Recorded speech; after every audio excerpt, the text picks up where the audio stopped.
India alliance को अपने vote bank की गुलामी करनी है तो करें, उनको वहां जाके मुजरा करना है तो भी करें। हमारे पीएम नरेंद्र मोदी जी 140 करोड़ जनता के रोल मॉडल हैं। क्या एक रोल मॉडल को मुजरा शब्द का यूज करना चाहिए? जब से इलेक्शन का दौर चालू हुआ है, हमारे नरेंद्र मोदी जी हर जगह कुछ उल्टे पुल्टे शब्दों का यूज कर रहे हैं, जिससे विदेशी मीडिया इनको हमेशा ट्रोल कर रही है। पहले जब उनकी सरकार थी, उन्होंने कहा था कि देश की संपत्ति पर पहला अधिकार मुसलमानों का है। इसका मतलब ये संपत्ति इकट्ठी करके किसको बांटेंगे? जिनके ज्यादा बच्चे हैं उनको बांटेंगे। ये सब क्या देखना पड़ रहा है?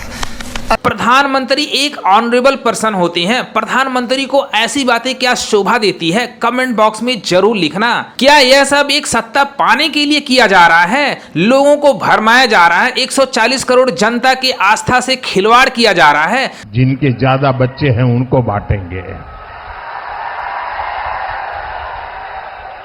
घुसपैठियों को बांटेंगे।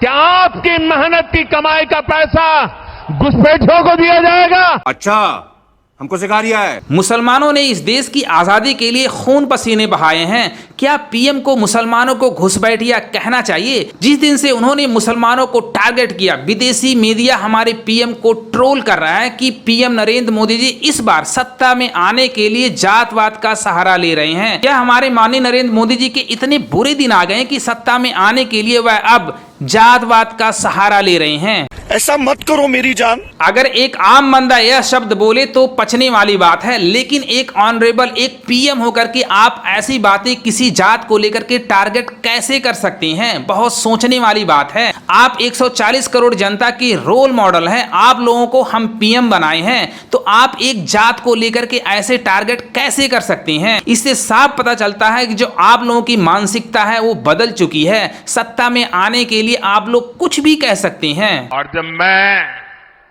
पसमंदा मुसलमानों की मुसीबत की चर्चा करता हूं तो इनके बाल खड़े हो जाते हैं।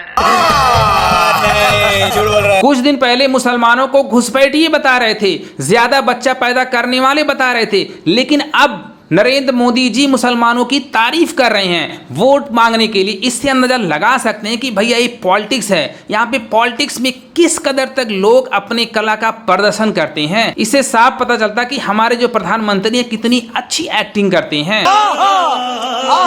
हमारे पीएम नरेंद्र मोदी जी ने जो कहा सो कहा, और उनके जो ज्ञानी सांसद लोग हैं उनकी बातें सुनते हैं। कितने ज्ञानी भाजपा के सांसद लोग हैं। पहला नाम आता है मनोज तिवारी जी का। जब मीडिया वालों ने मनोज तिवारी से पूछा कि भैया यूपी में बिजली क्यों बढ़ रही है जबकि दिल्ली में बिजली केजरीवाल सरकार ने माफ कर दिया, तो उन्होंने क्या बोला? बिजली पर क्या करेंगे? बिजली पर कोई आपका स्टैंड है कि आप यूनिट्स फ्री करेंगे, कुछ ऐसा? हाँ, इसमें भी हमारा 5 गुना ज्यादा राहत रहे।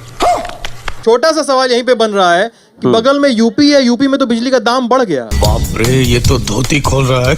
अच्छा, तो एक सेकंड, एक आप लोग जरा धैर्य रखिए। कोई कुछ बोल रहा है तो सुनिए, आप लोग टोकिए नहीं। इतने तेजस्वी लोग हैं हमारे पास। मीडिया वाला पूछ रहा है कि आपके यूपी में बिजली बढ़ गई है, तो मनोज तिवारी जी रिप्लाई क्या देते हैं? राम मंदिर का मुद्दा शुरू कर देते हैं। इससे अंदाजा लगा सकते हैं इनकी सोच क्या है, इनकी मानसिकता क्या है। अरे आपने तो बीजेपी का पट्टा डाला हुआ है। पट्टा डालने से कुछ नहीं होता साहब, इनकी जुमलीबाजी हर कोई को पता है।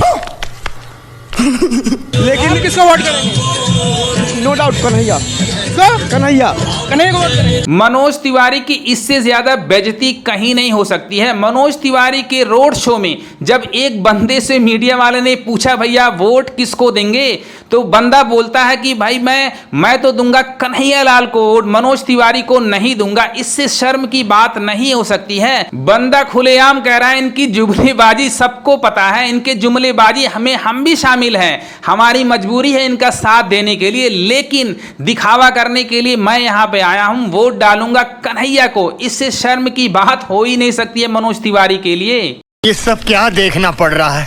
मनोज तिवारी का ज्ञान यहाँ पे देखिए। और तीसरे कार्यकाल में इस क्षेत्र के हर घर की कीमत 3 गुना कर दें। पूर्वांचल से जो लोग आएंगे यहाँ पे वो तो कभी घर ही नहीं खरीद पाएंगे।